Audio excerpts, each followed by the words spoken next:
Operasional Truk Over Dimension Overload atau ODOL milik perusahaan perkebunan kelapa sawit dan perusahaan besar lain di Provinsi Riau dinilai menjadi penyumbang kerusakan jalan. Untuk itu, Komisi 3 DPRD Riau panggil sejumlah pimpinan perusahaan besar di Riau.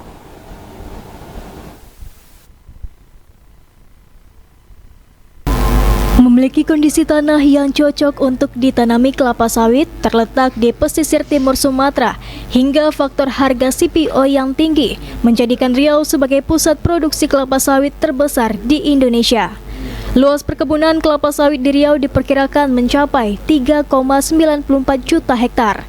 Berdasarkan data pada tahun 2021, jumlah perusahaan perkebunan kelapa sawit di Riau adalah sebanyak 237 perusahaan. Angka tersebut diperkirakan terus bertambah hingga 2025 ini. Selain dikenal sebagai provinsi penghasil sawit terbesar di Indonesia, Provinsi Riau, tepatnya di Pangkalan Kerinci, terdapat sebuah perusahaan raksasa penghasil kertas terbesar kedua di dunia. Kedua perusahaan tersebut mewakili perusahaan-perusahaan besar lain di Provinsi Riau yang bergerak di bidang yang sama. Keberadaan perusahaan-perusahaan besar di Provinsi Riau tentu saja memberikan kontribusi positif terhadap pendapatan daerah, keterbukaan lapangan kerja, serta mendorong pertumbuhan ekonomi. Namun di balik itu, Provinsi Riau juga harus menelan pil pahit melihat kondisi jalan provinsi hancur akibat operasional truk over dimension overload milik perusahaan. Komisi 3 DPRD Riau menilai kontribusi perusahaan terhadap pendapatan asli daerah belum sebanding dengan anggaran perbaikan jalan rusak yang diakibatkan operasional truk odol milik perusahaan. Untuk itu, perusahaan harus bertanggung jawab terhadap kerusakan jalan di Riau. Guna membahas persoalan tersebut lebih lanjut, Komisi 3 DPRD Riau mengundang sejumlah pimpinan perusahaan besar di Provinsi Riau. Dalam rapat tersebut, Ketua Komisi 3 DPRD Riau menawarkan 3 opsi kepada pengusaha sawit untuk menunjukkan tanggung jawab sosialnya. Adapun opsi pertama, perusahaan diwajibkan menyumbang 80.000 per hektar lahan sawit setiap bulan. Dengan luas perkebunan sawit yang mencapai jutaan hektar, dana terkumpul bisa menyentuh angka fantastis. Adapun opsi pertama, perusahaan diwajibkan menyumbang 80.000 per hektar lahan sawit setiap bulan. Dengan luas perkebunan sawit yang mencapai jutaan hektar, dana terkumpul bisa menyentuh angka fantastis, yakni 2 triliun rupiah.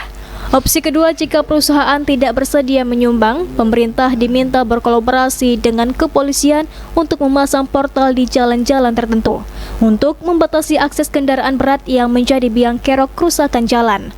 Sebagai alternatif ketiga, perusahaan sawit diminta membangun jalan khusus untuk kebutuhan operasional mereka. Dengan begitu, jalan yang dibiayai APBD dapat sepenuhnya dimanfaatkan oleh masyarakat umum.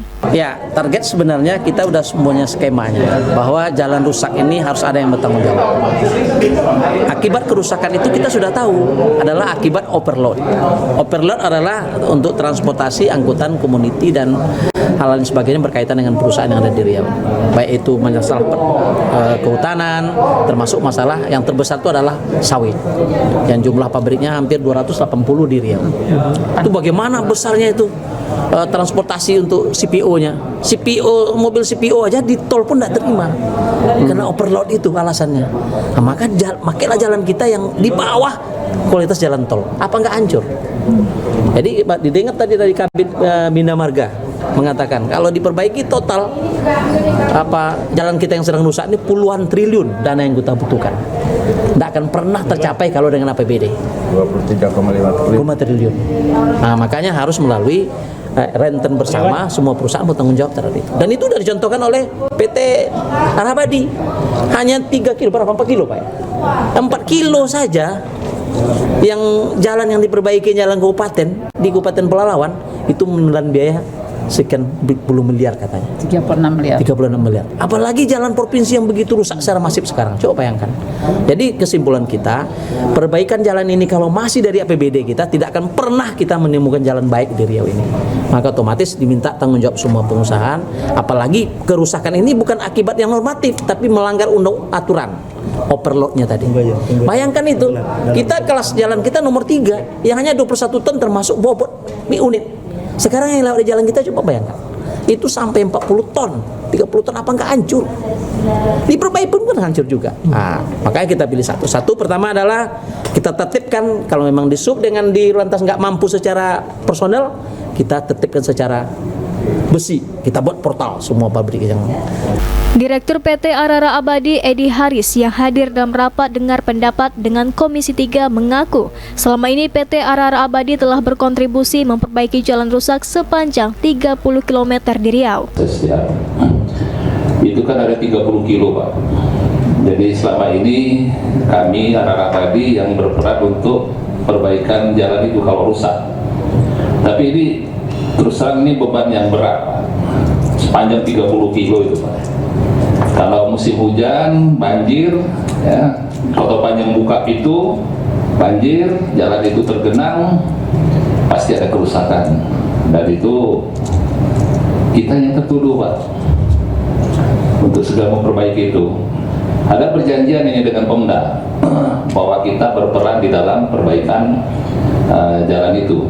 Komisi 3 DPRD Riau menekan bahwa pemerintah perlu bersikap tegas dan segera merumuskan kebijakan konkret karena regulasi yang jelas dan tegas akan memastikan kontribusi perusahaan dikelola secara transparan dan memberikan manfaat nyata bagi masyarakat. Priskan Hafiz Caniago melaporkan.